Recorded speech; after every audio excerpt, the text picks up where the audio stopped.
Welcome to SML Total Access, where we break down news, predictions, and more in our Madden League.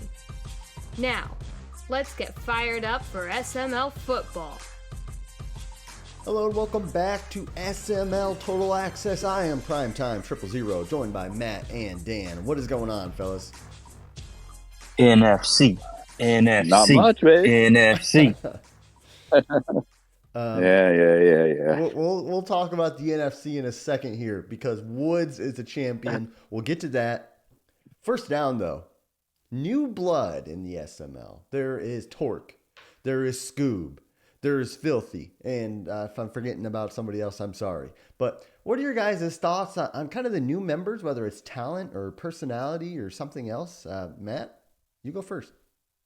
Yeah, I mean, so far I seem to think I like all three of them. Torque seems to be the more active one, at least in my time in chat. But as far as on the field, they all look like they have a lot of potential. Torque pulled the upset against you. He's looked competitive. Now he lost C.J. Stroud, so that, anybody who loses their quarterback is going to be in a little bit of trouble. But Filthy, he's won, 5 or 6 in a row. He hasn't really beat a playoff team yet, I don't think. He beat Gutta twice, which he can be a good competitor, but he's got a Mike win in there. So he doesn't have that signature win yet, but he plays Q twice coming up, so that's going to be a signature win if he can get one or maybe both. He's looking at a playoff hunt, so maybe he makes his name there. And Scuba, I see two different guys. Sometimes I watch him play, and it's like, oh, man, this guy's going to pick up right where Klink left off, right? Mahomes dots, running the ball, but he just hasn't put it all together yet. But all in all, I like the guys. They seem like they're fitting in well. No gameplay complaints that I've seen or heard, so welcome to the league, gentlemen. Dan? I think that's the first place to start right off the bat would be, they're not making a name for themselves in a negative way. So that's a good thing to come right up here. It's a new league, and you got a lot of different personalities and narratives. And so far, they've kind of avoided any of the pitfalls that we've seen some guys come up here before and kind of start off on the wrong foot. But I guess on the other side of that, they haven't really stood out yet either. I mean, you mentioned Filthy, 6-3, nice record, but he hasn't really beaten anybody yet. Torque had that one big win against Prime, but we know Prime sometimes, has some of those mental lapse games in the regular season. So I'm kind of waiting to see, okay, who's going to step in, whether that's a personality or whether that's gameplay, and really kind of take that next step. So right now it's like, yeah, the guys are doing good. But I'm excited to see which one of those guys is going to kind of take that next step and move into that next level. SML. Yeah, that's good. First of all three of them are interesting. I've seen a little bit of Scoob. Scoob. He's the one I've seen the less of. Torque beat me. He shows potential. Filthy I beat. He has probably been one of the better passers I've played all cycle. So I've got my eye on him. I think he can actually compete in that division. But like you guys said, none of them have really made a big multiple win in a row type of statement yet, but it's still very early. The one thing I'm proud of is no gameplay issues, no chat issues. They're just fitting in well, and they're happy to be here with no drama. And to me, as a commissioner, I really appreciate that. There's not a whole lot of bullcrap going on, and as a commissioner, I appreciate them, and I appreciate the Primer admin team who've called up guys who just kind of fit in and are actually happy to be here. That's great to have. Second down, but hey, before I get to second down, I want to read off a little sponsorship deal. I want to talk about the best fitting diaper brand in the world. Huggies has been covering babies' bottoms since 1968. Go ahead and click the promo code below. I'm just kidding. We actually don't have a sponsorship deal with Huggies, but I do want to talk about two crybabies, QP and Dump. They're both fighting for a Simbardi this cycle. Which one do you think will get a Simbardi? And Dan, we'll start with you first. Yeah, man, I didn't know if you were giving some kind of grand announcement that you're expecting a baby there or what, man. That kind of threw me off. Let me try to recenter myself here. Anyhow, these guys are both really interesting for two different reasons. Q is top 5. I don't care how his cycle goes. I don't care how he's playing. Anytime you got Q on your schedule, you're gonna get up for that game. He's got a nice team. Just doesn't seem to get over the hump. I think I'm 2-0 against him. Prime, I'm not sure if you beat him twice or at least once, but he just doesn't seem to have that factor. I think he'll find it. I can count on Q there. Dump's the one that I think is the most intriguing one because Dump is changing kind of a little bit of how he plays, or at least he's done it 75% of the way. He still struggles a little bit with being a little too aggressive. I think that cost him last year in the playoffs, but that team is just loaded. If Dump can figure out that last 25% and kind of stay within himself, stay in the moment, he's probably more likely at this point, I think, to win a Lombardi than Q is. And so I'm gonna pick Dump between the two of them. Matt? Yeah, that's a tough question because you've got Q who's done it before. He's got a great team, so I think he's kind of the clear favorite, if you will. But Dump going into the cycle picked the second best team in the league, in my opinion. He took the Bengals, and through all the dev traits that he's got and everything like that, I think he's turned into having the best team in the league. And Q struggled in the regular season. I keep watching his games, and he's in close games, and I think he's going to make the big pass. He's going to make the big drive. But he doesn't. He's got Herbert. He's really got no excuse there. He just doesn't have it. But look, when the playoffs come, the two of you guys, Dan's got 3 losses. I'm not worried about that. When the playoffs come, you guys just flip a different switch, and I think that's the difference between Q and Dump. I think Q's going to be able to flip that switch. I don't know if Dump is. He made that one Super Bowl with the Cardinals, but that was in maybe the weakest NFC we've ever seen. So as hard as it is to go against that Bengals team, which honestly, it feels like he's playing mutt. Honestly, you look at that roster, watch him play. He's basically playing mutt. I'm going to go with QP just for the fact that he's been there before, and until I see it from Dump, I got to go with the guy who's done it before. Yeah, it's a good question, and the reason why I get my Huggies plug is these are two guys who want to be loved, and then they say hate on them at the same time. Like neither of them, they want to hype themselves up, but then they want to play the humble card a little bit. They're both one and the same in that. So I think it's an interesting comparison. I don't think that Dump gets enough credit for how well he's playing this cycle.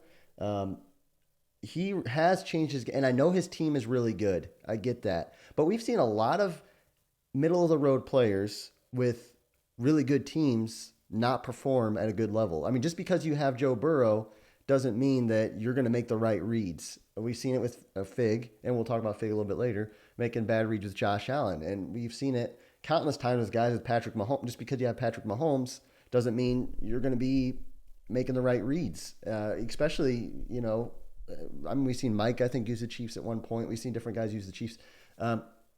So you gotta kind of tip your cap to Dump. Say, hey, yeah, he took the Bengals. I think he's picking top 10 in the draft or top 12 in the draft. He took a team and he's winning with them, and he's not doing anything stupid, and that's smart. You could say the same thing about Woods with the Eagles, not doing anything stupid with them. Won a Lombardi with them. QP, he got the Chargers. Maybe not as good of a team as we thought they would be.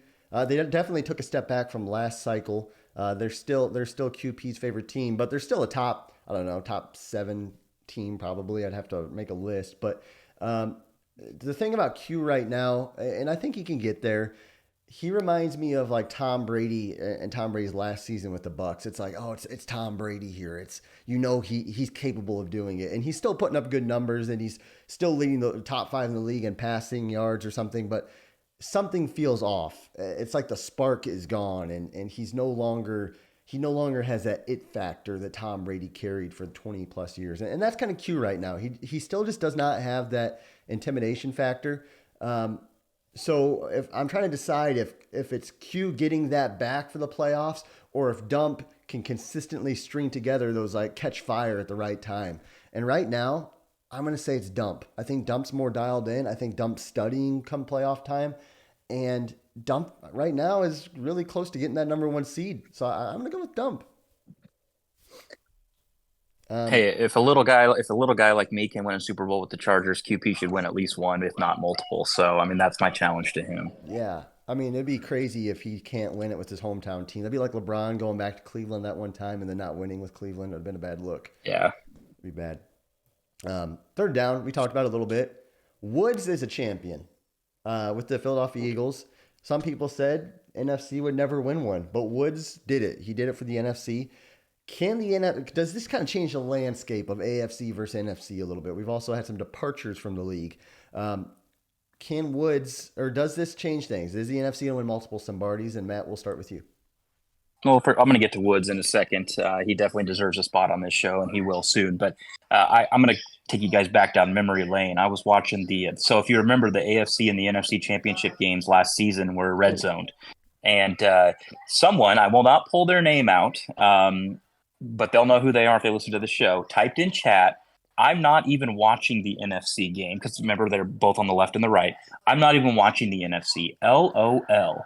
Oh. So I saw that, and I'll never forget it. And then the NFC goes on and wins. So there's been no respect to the NFC at all from the AFC, or even sometimes even people in the NFC. But we won one. It's 1-1. And guess what? We're winning another one. I don't know if it's going to be this season or not, but Bombers playing the best football out of anybody right now, with a team that, granted, he's probably in year 5 when we're only in year 3, but he's going to make that team even better. It's what he does. And he is winning close games. He is winning blowouts. He's proven he can win any way possible, throwing, running with abracadabra or whatever that guy's name is. He can play on defense. Straw is a really good player. I think he's playing in California on his grandma's internet, so I'm not holding his recent struggles against him, but hey, look, the NFC is to be taken serious and Bombers to be taken serious, and we're going to win at least one more. Dan? Well, obviously, I can't have much room to talk here since Woods is the one that beat me and got that first one. And so I'm going to say, yeah, for sure. I mean, I agree with what Matt's saying. Bombers playing well. I think the NFC, given the way this game is, I think, again, it's kind of brought a lot of parity. I don't know if there are any super abilities, and so then it comes down to maybe a little bit of a gameplay, comes down to a little bit of luck, comes down a little bit of EA, and any game anyone can win. So yeah, NFC's, they're going to get another one. But I'll push back a little bit on Matt on this, because if you're listing who are the top 5 players right now in the SML, I think you're still going to put 4 AFC guys on there. So AFC, I think, is definitely the favorite. I think they're the more dominant conference, but NFC is definitely going to get some. And I think it's foolish to think that the AFC will run the table the rest of the way. Okay, you, Dan, you, Prime, and Q, but Dump's not better than Straw. He just has the Bengals. So I disagree with that. I think it's 3-2. That's what I mean. He's better because he has the Bengals. But you said top 5. You said top Straw 4 players. But yeah, so if you give me the teams, yes. But as far as a player goes, yeah, I meant this cycle. Dump's not better than players. Okay. This cycle, Dump's in there ahead of Straw. Because of the team, I agree. Yeah. Dump with his skill mixed with the Bengals, I think gets a slight edge over Straw. But if you give Straw the Bengals and Dump the Rams, I still think it's close, but you might give Straw the edge. I don't know there. Again, I don't think Dump's quite getting the respect that he deserves, even though he is the Bengals. I mean, this guy was in the playoffs a few times, made a Super Bowl once with the Cardinals in a weak division. But to me, I think the NFC will get one more. But it's really the way the game plays. You can run the ball, get 7-8 yards a clip, and that alone will kind of keep people in games. Like a couple Maddens ago, kind of the same way, and that alone makes it anyone's game. Let alone you're still getting probably a top 10 player in the league against a top 10 player on the other side of the conference. So. It's a toss-up in the Super Bowl, and people tighten up. The games tighten up a little bit, make one magical play, and next thing you know, you lose the game. So, I think NFC gets one more. But if AFC wins, if we have 8 cycles and 6 of them are in AFC and 2 of them are in NFC, I think we know which conference is better. Moving on to fourth. I think I'll just add too. I think matchups matter too. I think Woods was a good matchup for me. Yeah, he could stop some of the interior rushing. If Dump plays Bomber, I think Bomber's owned Dump over the years. So that's a lot of it depends on matchups as well too. That's a good point. You see that with Dump and or Bomber and AJ. Bomber kind of crushes AJ. Yeah, AJ's a good player. Moving on, 4th down. It's time to share our love. Dan, who are you sharing your love on? Yeah, I want to share my love on a guy that my record I don't think has ever made the playoffs, and he's sitting here at 6-2 halfway through. And Finns, man, my brother from up north, doing good stuff, playing smart ball, adjusting to some things that are happening, starting to, not be the guy or the reason why he loses. I think we've talked about that over and over again. Just don't be the guy that is the reason why you lose. You'll win a lot of games in the SML, and he's starting to play that way.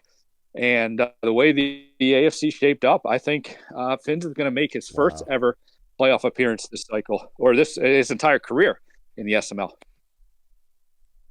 Yeah, no, he's not. But I'm going to share my love with. I'm going to start with Woods.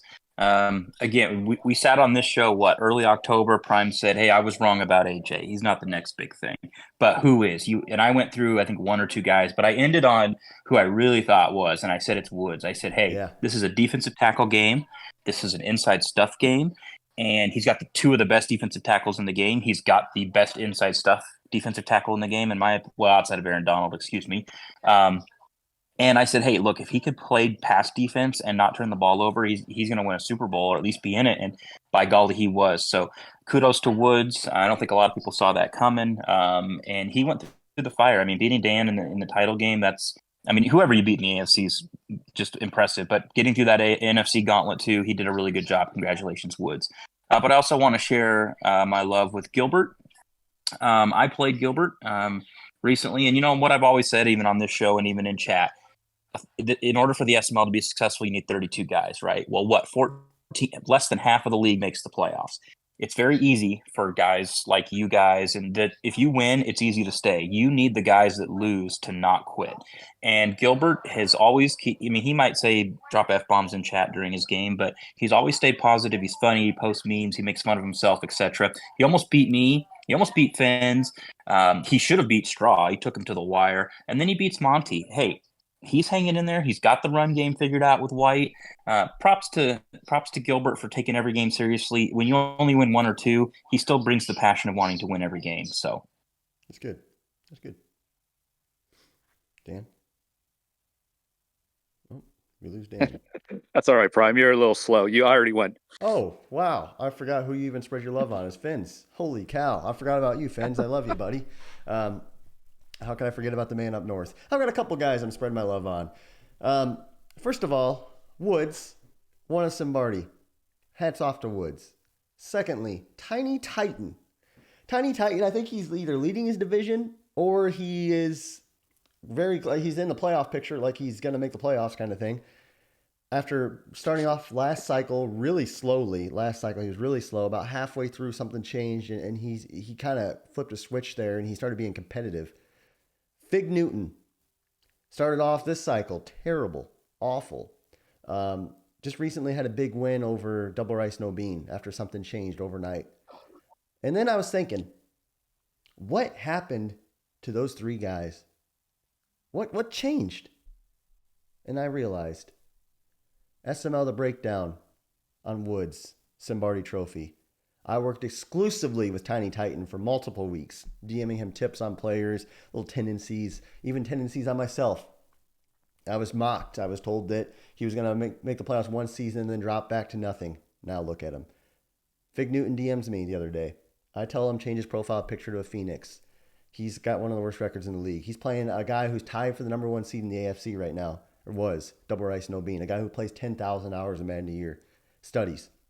Beats Double Rice No Bean. Hats off to myself. Extra point. Let's move on to Matt. That was impressive there, Obama, handing out your own award to yourself. That was pretty good. That's pretty impressive. What's up, Matt? What do you got? Yeah, so at number 5, I've got Bean. Sneaky good season so far. Easy to forget about the Patriots.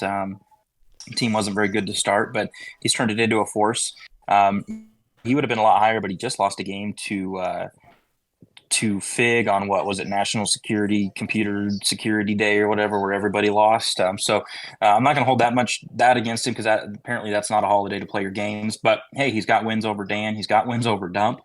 He's got a win over Finns. He's got some tough games coming up. He's got to play Finns again. But hey, he's got the marquee wins, and he's doing well here at 6-2. Yeah, 6-2. At number 4, I've got Prime. Prime, you're having a good season, but I think by your standards, you would probably be a little bit disappointed in yourself at 7-2. But for me, you just don't have the signature win yet. You beat Doink, you beat me. But other than that, you've beat who you should. The loss against Torque, you tend to struggle against guys you play the first time.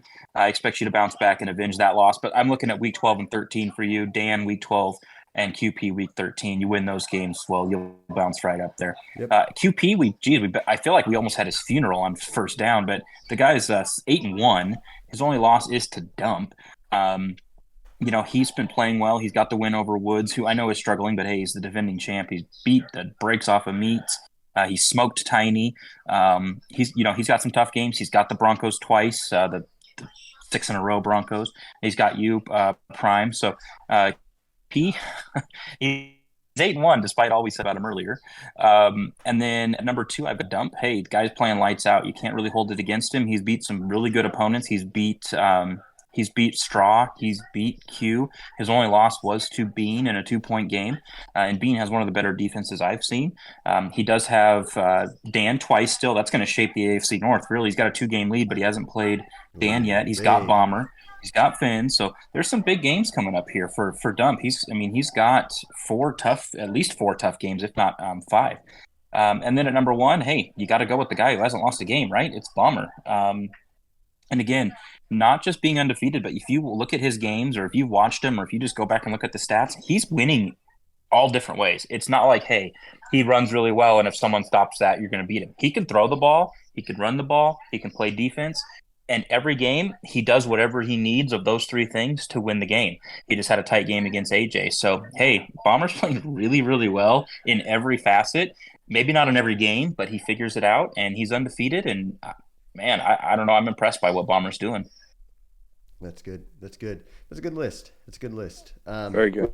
Very good. Well, guys, let us know, obviously in chat probably is best, what your thoughts on the Map 5 list was, and maybe some of your thoughts on our predictions here on the show. Obviously, all good and fun. We don't hate anybody if we crapped on the show today.